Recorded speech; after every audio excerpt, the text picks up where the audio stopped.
Park to get a few words with Ginetta GT4 Supercup driver Seb Perez. Hi Seb, how are you?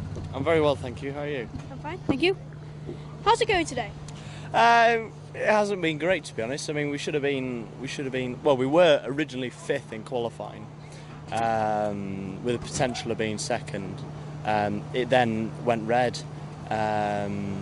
It stopped raining. Everyone went out. We thought we'd wait to let the track clear and just get a bit of a line there. And as soon as we went out, it absolutely hammered it down with rain. So we just missed the boat completely. So we were like 14th in qualifying. And then got up to 9th in that race, which wasn't fantastic. We should have been a little bit higher, but it's not too bad considering the start of the day that we've had. You've made the change to the GT4 Supercup. How's it compared to juniors? Yeah, it's all right. I mean, to start with, it's a lot faster. Obviously, you've got these slick tyres compared to the road tyres that you use in the junior, and then obviously the aero package that we have on these as well makes it just a completely different car. I mean, getting used to the speed is one thing, but sort of learning how to drive it as well is another. So, yeah. Is the power difference noticeable on the track? Yeah, it is quite a lot. I mean, there's obviously a noticeable amount in speed, but also it's more trying to get out of a corner and getting through the corners. When to apply the power, because obviously in a junior with such little power, you can just put it in effectively where you want. Whereas with these, you really got to modulate the throttle and get it in at just the right moment. We interviewed you as a rally driver on a circuit-based track. Did your experience as a circuit driver benefit you on that event? Yeah, I mean, with that one in the Escort in Donington, it was really good actually. I did enjoy the event. It was good fun. The results weren't fantastic. We had a few engine issues and stuff like that. But I think to do a rally on a circuit, to do it in a car that's a lot more loose and lively, a lot less precise than what these things are, it really sort of makes you think. And getting used to driving a car that's so hard to drive on the circuit, when you jump into one of these where it's all paddle shift and everything is automatic and auto blip and all the rest of it, when you jump into one of these, it makes it a lot easier. I mean, like in the wet qualifying, obviously used to a car moving around on a rally stage, it really helps in a race car in the wet. Did you do much pre-season testing?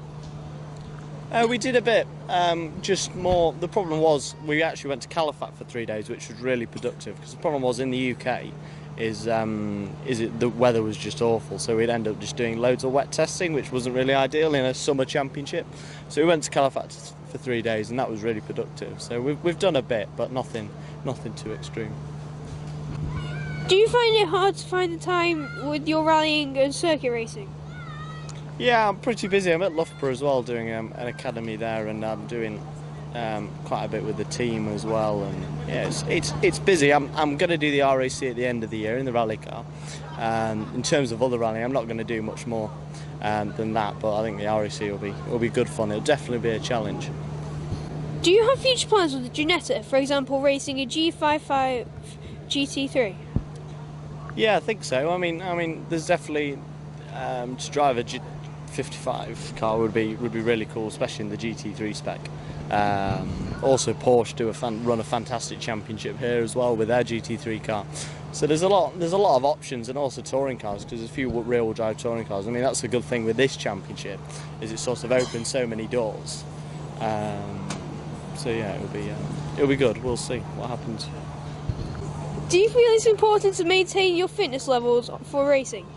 Yeah, especially with racing. I mean, today it was super hot in the car. There's no real ventilation in them, and obviously everything's so hot around you. You've got slick tyres, the brakes, the exhaust, and obviously the engine producing so much heat, and there's actually no ventilation in the car whatsoever. So fitness is quite a key need almost for us, and also I think in the rally car as well, it's another thing that sort of passes over, because it's so intense when you're in the car, and the heat makes it that little bit worse.